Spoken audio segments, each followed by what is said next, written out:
All right. Today we're doing something a little different. Last time, I tried to introduce Frost Beast from a design and balance perspective as an army because it includes Go, but it didn't. One, it assumed you had watched the previous videos on accident. I didn't mean for it to do that, but it did, so we need to make a standalone video. Two, it wasn't designed with Go players in mind. It was just me talking about the history of things and how we ended up here, which isn't helpful.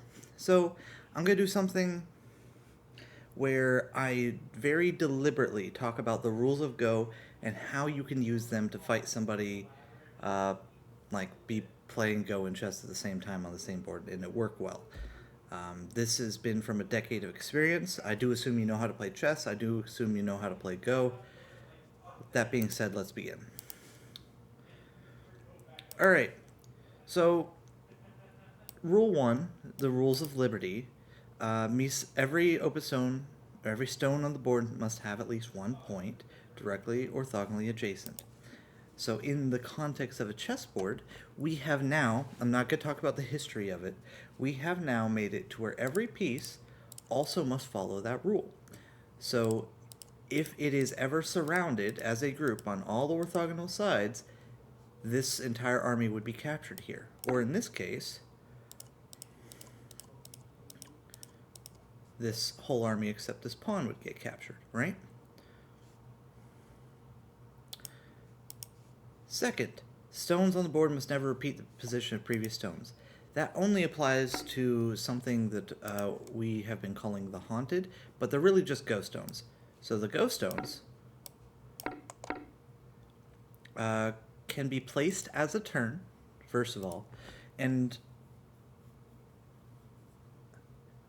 placing these cannot repeat previous board states, but any other move on the board can repeat them.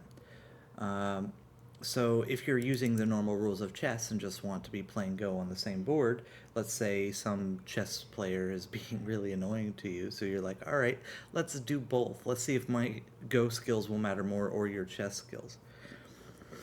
Spoiler warning, if you can survive the opening and mid game, then the Go player wins. But if you can't survive the opening and mid game, you still lose to the chess player most of the time. It makes it easier to survive the mid game, though, so that's important.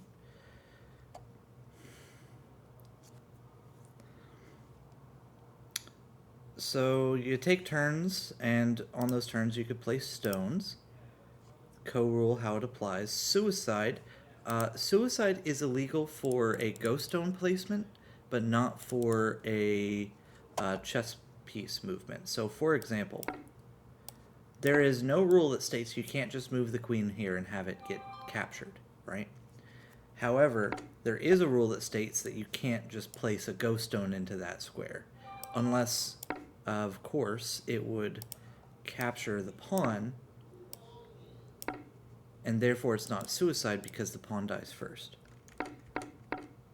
And the order favors the turn player. Make sense?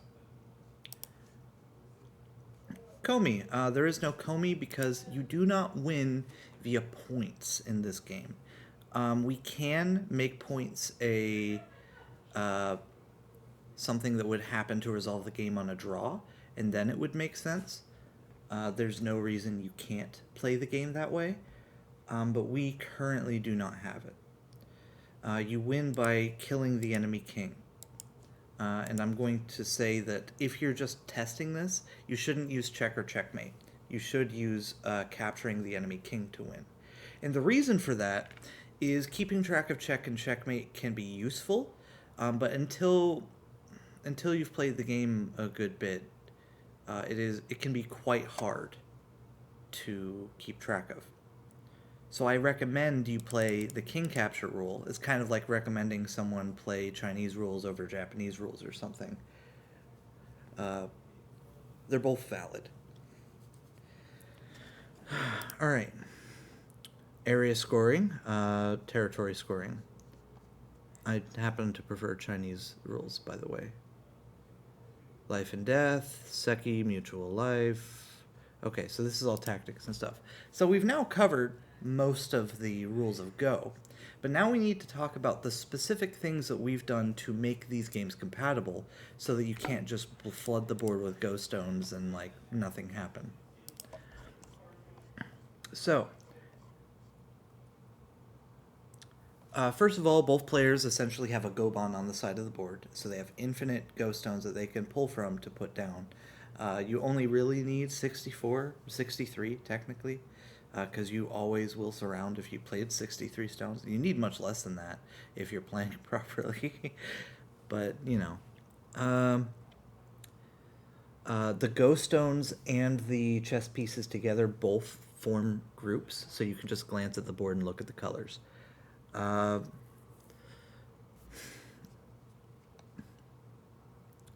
Is there anything here? I'm also... you can pass turns in this game. And if both players pass consecutively, the game is a draw.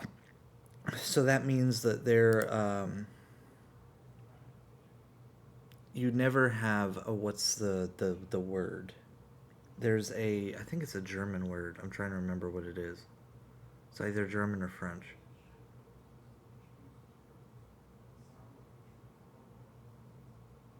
It means having no good moves, where every move you make... Zugzwang. It is German. Zugzwang. So Zugzwang, you don't have it in the game with this because you can pass and go, and we utilize that here in order to resolve closed positions more fairly. You can, again, play without that rule, and the game would still be fine.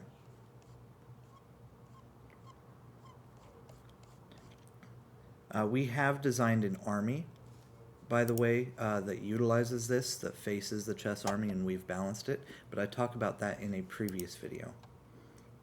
So go check that out.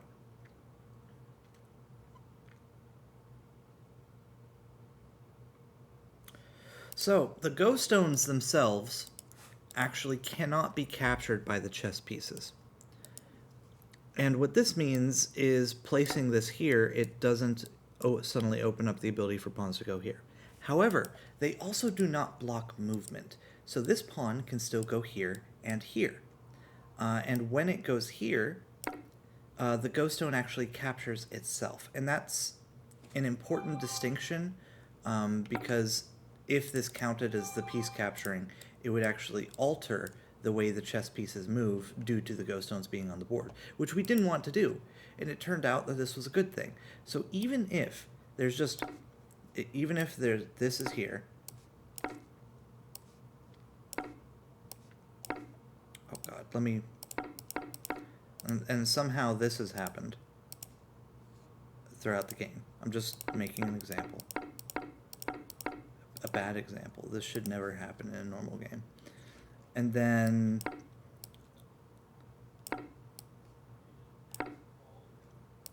let's just move this one square forward. This is still mate, because again, the Go stones don't block movement, right? So that means that the Go stones mostly matter for altering liberties of the spaces on the board. And you can even see here, like, just doing this means this bishop and this queen will have some trouble going here, but they're only able to because of this. So if you did move the queen here for some reason, and then the knight goes here, this knight is now threatening to capture the queen by surrounding, right? And that's how the dynamics of this game work.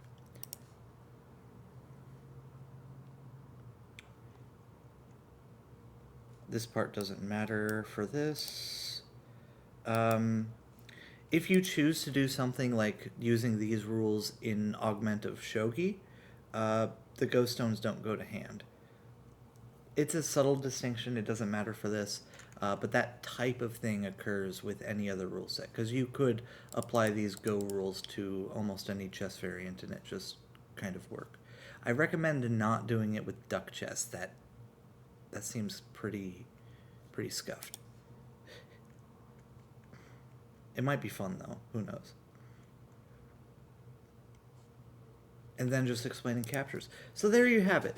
That is how the rules work for implementing Go and chess on the same board. This took a long time to reach this point, and it does work pretty well. I recommend you try it out with your friends, particularly if you have a friend that's really into chess and you're really into Go, or vice versa. And tell me how it goes. If you want to see the rest of the army that we have, that we've balanced mostly, that can face the chess army and the shogi army and uses this mechanic of the Go stones, please check out the Frostbeast video. You can join our Discord where we talk about this more down below. Special thanks to Discord user Gluttony Main for making this wonderful no rule enforcement web app that we continue to use for playtesting and video content like this. And I hope you all have a wonderful day.